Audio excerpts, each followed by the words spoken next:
Okay, hi guys. So in this video, what I want to do is I want to go over a specific final review for algebra, specifically for college algebra. Um, so this is from I think it's from the University of Colorado or the University of Denver. I will post I'll put a link in the description for this um, review. But yeah, this is kind of just a practice review. I think, at least I think it is, because obviously they give you all the formulas right here.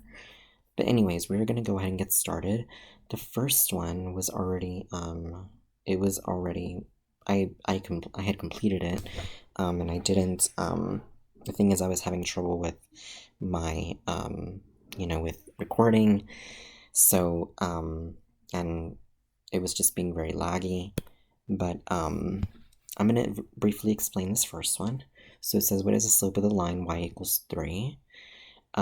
So whenever you have an equation in slope-intercept form where y equals a number, what you want to remember is that anytime you have something like that, it means that you have a slope of 0, okay? You want to be very careful because some people think that it's undefined, but no, it's undefined means that you have a slope of so a slope of a constant c over 0. And let me go ahead and restart OneNote very quickly. Alright, so that's why you have to be careful. Whenever it's c over 0, it is undefined. But here, we don't have any m, right? Because we have y equals 3, that's our... We know that b is equal to 3, because if we write it, it's 0x plus 3. And we know that our m is 0, our slope is 0, so m is always slope. So therefore, that's why the answer is A. Okay. Now the second one says, what is the slope of the line perpendicular to the line 2x plus 4y equals 3? Now to do this, you have to solve for y first.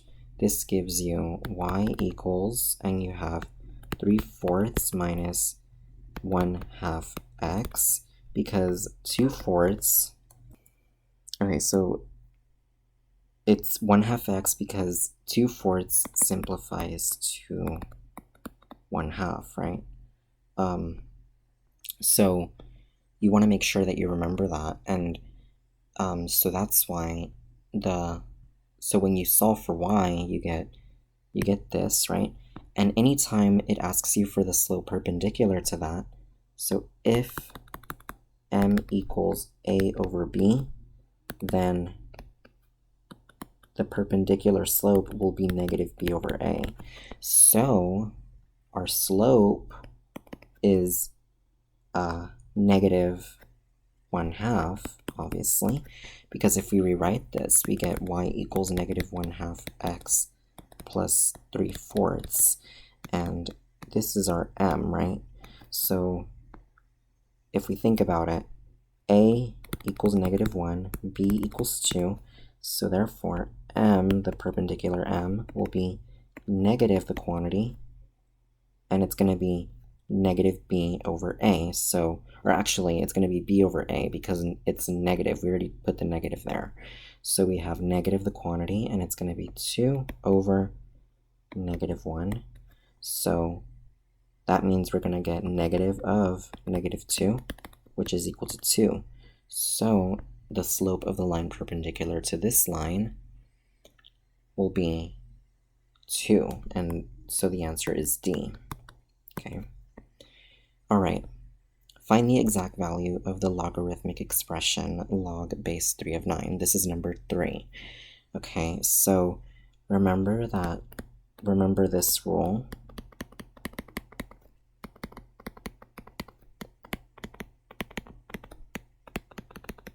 Okay, log base b of y equals x, if and only if b to the x equals y. So we have log base 3 of 9, right?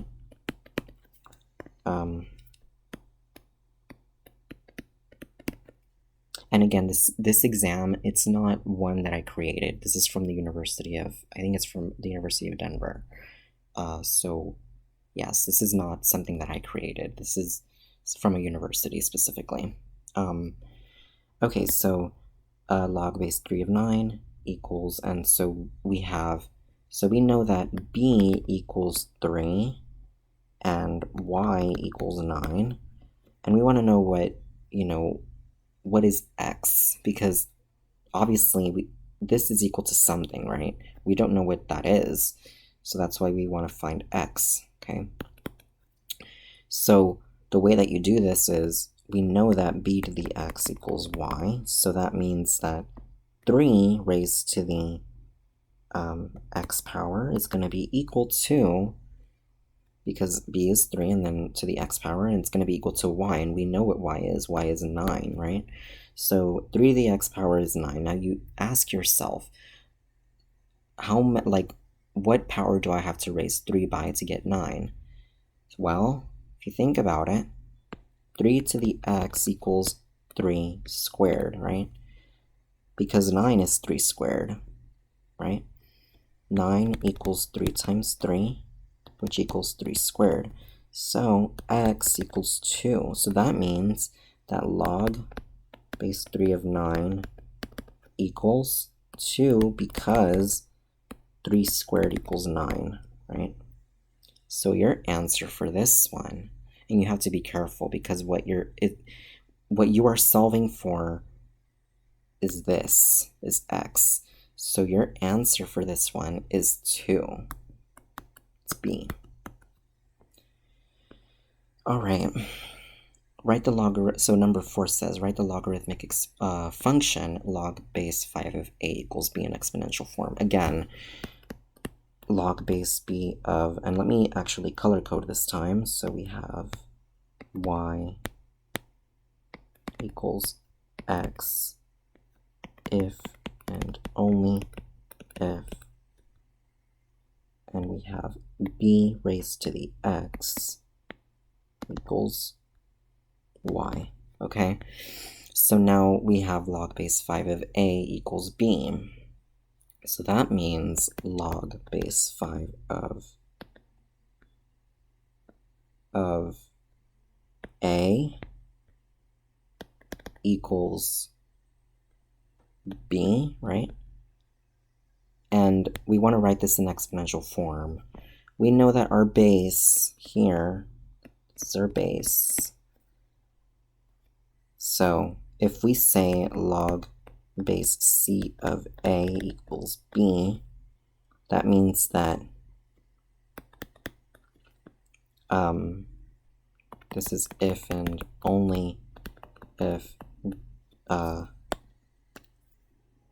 basically c to the b equals a. So what does that tell us? That tells us that 5, because that's our base, c is equal to 5, and a and b are the same thing, so 5 raised to the b power, basically it goes like this. 5 raised to the b power is going to equal a, okay? So our answer is C. Sometimes you want to solve these without looking at the answers, okay? Because if you look at the answers, you can get very tricked, okay? It says, what is the degree of the following polynomial? F of x equals, and this is number 5, f of x equals negative 2x times a quantity x minus 1. And let me make sure that it's recording. Okay. Times a quantity x minus 1 quantity squared times x plus 3 cubed, right? So if we think about it, remember that if I have f of x equals x minus 1 squared times, so basically x minus 1 to the n times x minus 3 raised to the n, this is equal to, it would be, so basically n, so, okay, the way that I can best explain this one is, any power you have of x, doesn't matter, and any factor you have will give you a, so basically, it's going to give you a, like any power you have here, right? If you multiply all of these, or rather, if you add all of these, because remember, you use the laws of exponents, x to the a times x minus c raised to the n is equal to, and to find the degree, it would be a plus n, right? That's how it works. What that means is you do 1 plus 2 and then plus 3. And you can do, you can simplify this and, do FOIL method, but the fastest way to do this is to just look at your degrees of x, even if it's a factor, x minus something raised to the something, you want to add all of these. So what you're going to do is you're going to say 1 plus 2 plus 3. That's going to be 3 plus 3, so that's 6. So the degree of the polynomial will be 6. Okay. Let's see here. Number 6, which of the following correctly lists all of the zeros of the following function? 4x times x minus 5 cubed times x plus 2 squared. Now, anytime you want to use the zero product property for this one, 4x times x, sorry guys, hold on. So 4x times x minus 5 cubed times x plus 2 squared, right?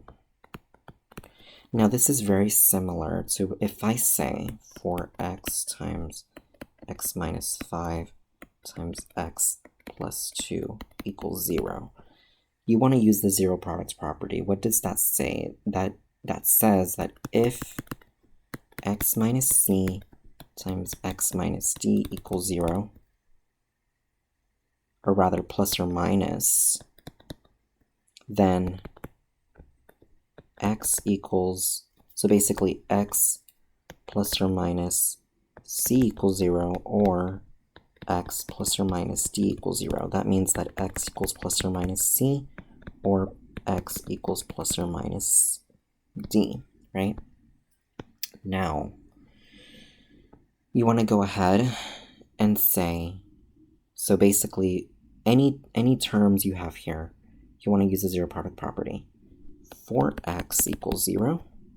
This is going to give you 4x equals 0, x minus 5 equals 0, and x plus 2 equals 0. You're going to want to solve for x. So the first one, you divide by 4 on both sides, you get x equals 0. The second one, x minus 5 equals 0, you want to add 5 to both sides. Oh, and by the way, this is cubed, right? So x minus 5 cubed equals 0, so what you're going to do is you're going to take the cubed root of both sides to get rid of the cubed term. You get rid of the cubed term, you get x minus 5 equals the cubed root of 0, and the cubed root of 0 is 0, so you're going to get plus 5 on both sides, you get x equals 5, right? And then this one, x plus 2 squared equals 0, so let me rewrite that. And you want to go ahead and take the square root of both sides. So this gets rid of the square root, and you get x plus 2, and then the square root of 0 is just 0. You subtract 2 on both sides, you get x equals negative 2. So the zeros of this polynomial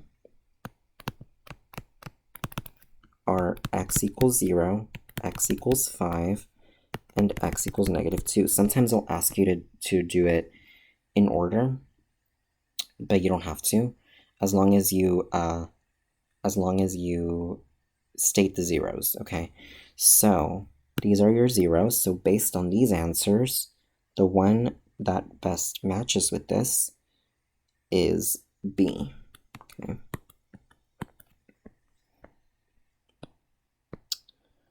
All right, so it says write the equation of a function. This is number 7. Write the equation of a function that is graphed after the following transformations have been applied to the graph of f of x, or y equals x squared. Shifted right 3 units, shifted down 4 units, okay? So one of the things that, and I don't believe I went over this, I don't remember, but one of the things that they teach you is how to transform functions, right? So anytime you have x minus h squared plus k, this is basically if the function is of the form a, so if f of x equals a times x minus h squared plus k, or rather plus h squared plus k, then this will equal a times x minus negative h squared plus k, which means that it will go to the left h units and up k units. Now it says to the right 3 units, right? So that means that if we do have f of x equals a times x minus h squared plus k, this means that it will go right h units. That is if you have x minus h. If it's already of the form x minus h squared, then it will go right 8 units, or h units, excuse me. It will go right h units and up k units, right? Now, the thing with this one is, it wants us to find one that goes right 3 units. So we have f of x equals, and obviously, since it is telling us that it is not stretched by any factor, we are going to just put 1 as our a. So we have 1 times, and it says shifted right 3 units. So it's going to go x minus 3 units, and then shifted down 4 units. That means that if it's going down, it's going to go minus whatever k units it tells you. So it's going to be minus 4 units. So the answer to this one, and it's going to be squared. So the answer to this one is f of x equals x minus 3 squared minus 4.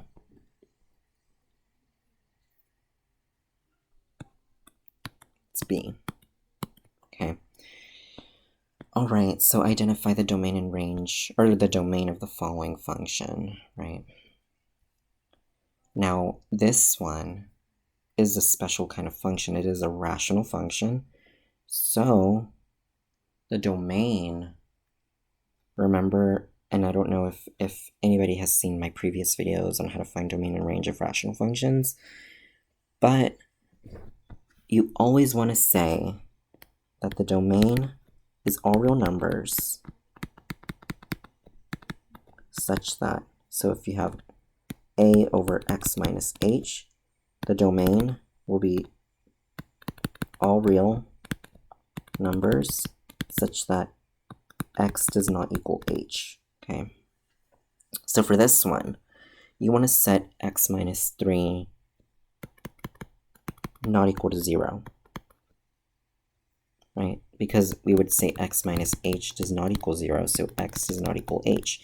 So you solve for x, you say x does not equal 3, right? So it's all real numbers such that x does not equal 3. Now you want to know how to write that in both set notation, set builder notation, and interval notation. Okay, so to do that, you're going to say, so this, and let me see how much time. Okay, so I'm going to try not to make this video so long either, but it says, basically, you're going to go ahead and say it's all real numbers such that x does not equal to 3, right? So that means that it's all real numbers, so negative infinity, and it's going to go up to 3, but you're not including 3 in the interval because you're going to put a parentheses because it is not included in the interval. It is not, because we don't include 3 in our x values, okay? And then you're going to say union. It's going to be from 3 to infinity, right? So, and also in set builder notation,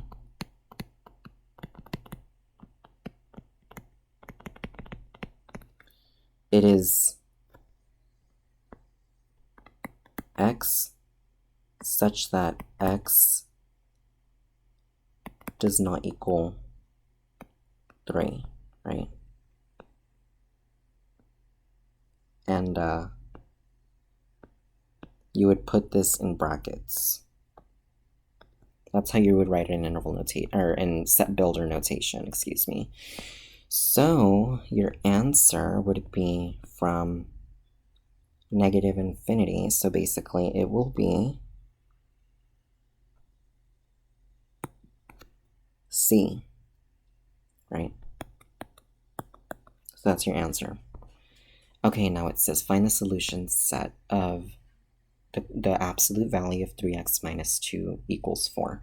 This is number 9, okay? So we would say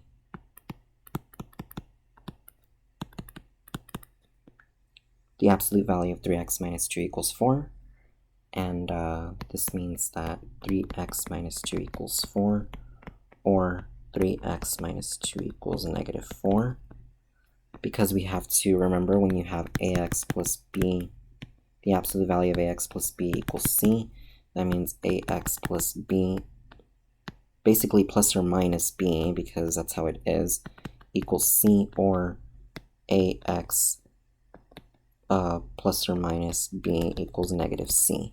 These are your would be your two ways of writing this one. Now, you never want to mess with what's on the inside of the absolute value. That's why it is an absolute value, because it does not, nothing happens on the inside. But when you make it equal, you have to make it equal to both the positive and the negative number. So 3x minus 2 equals 4. So you're gonna go ahead and to solve this, you're gonna add 2 on both sides. You have 3x equals 6. And this gives you x equals 2, right? Let me go ahead and see how much time.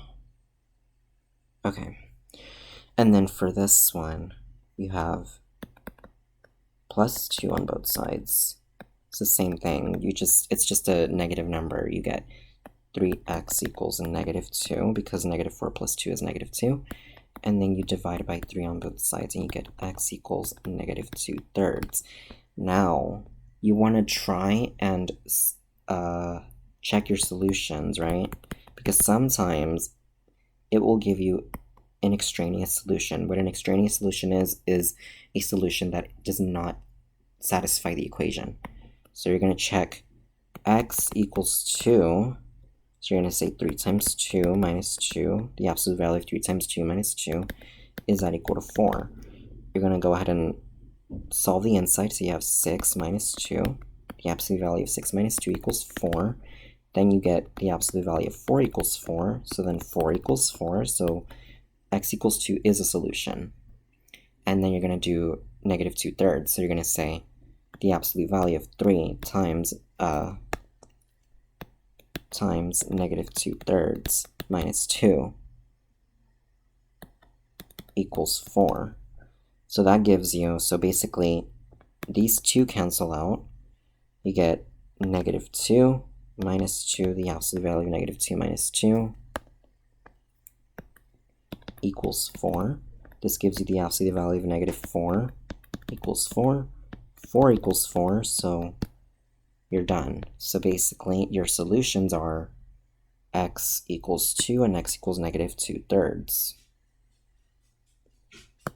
Sometimes they say x equals 2 or x equals negative 2/3. So don't get tricked by the or part, because they're both solutions. So it's okay. All right. So what is the product of 2 plus 3i and its conjugate? Okay. So remember that if a plus bi, if we have a function a plus, or an imaginary, or a complex number a plus bi, then the conjugate would be a minus bi.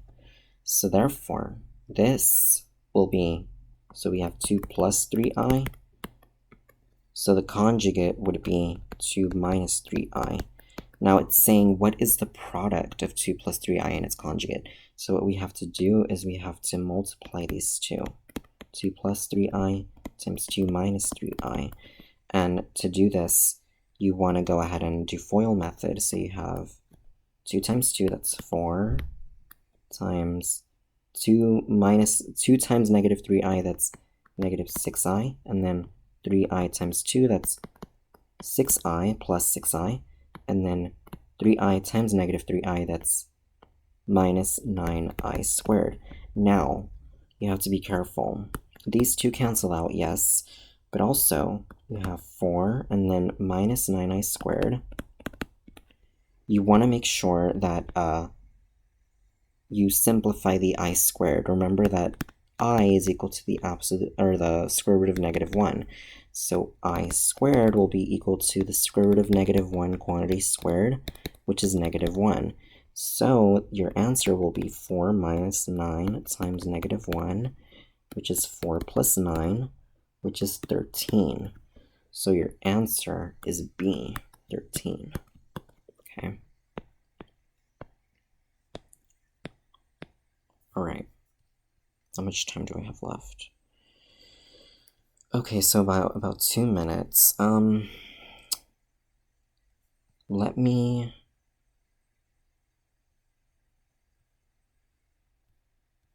do this last one.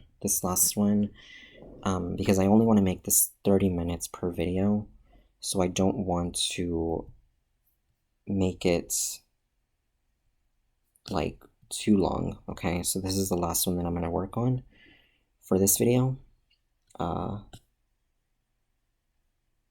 So give me 1 second. Okay, so it says, given the graph provided, identify the intervals of increase on the graph, right?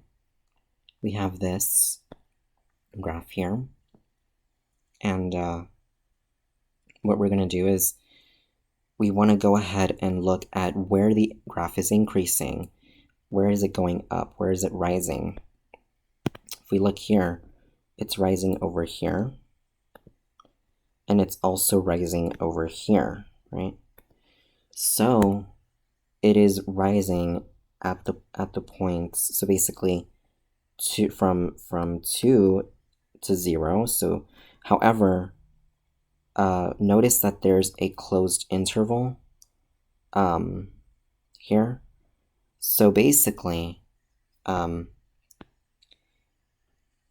what you want to make sure to what I want to make very clear about this one is, at 2 it is not rising. It is at 0. Basically, at x equals 2, the function is not, at least I don't think it's rising. It is not rising. because it's equal to 0, okay? So this one would be 2 is less than or equal to, so basically it would be rising at from 2 to 0. So, but it is not rising at 2, from 2 to 0, and then also over here. And notice that the 2 to 0, this is an interval. This is not a coordinate. So do not get confused. This is an interval. This means that we have 2 is less than x is less than 0. From 2 to 0, it is increasing, right? And then, so here we also, from 2 to 4, 2 is less than x is less than 4, it is also increasing. So 2 to 4, it is increasing. So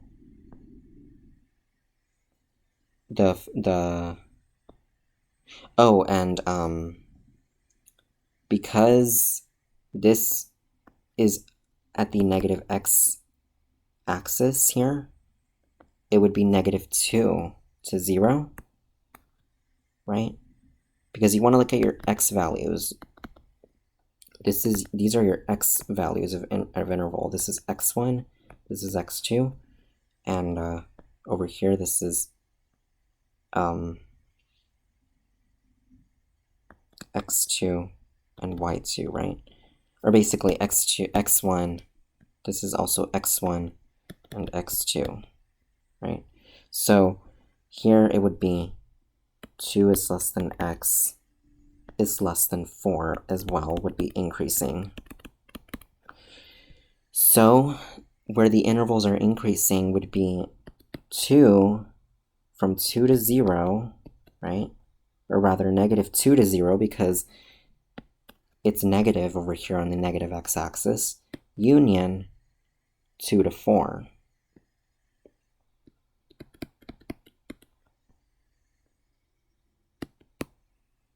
So your answer is D, okay? I will continue in the next video, guys, with this final.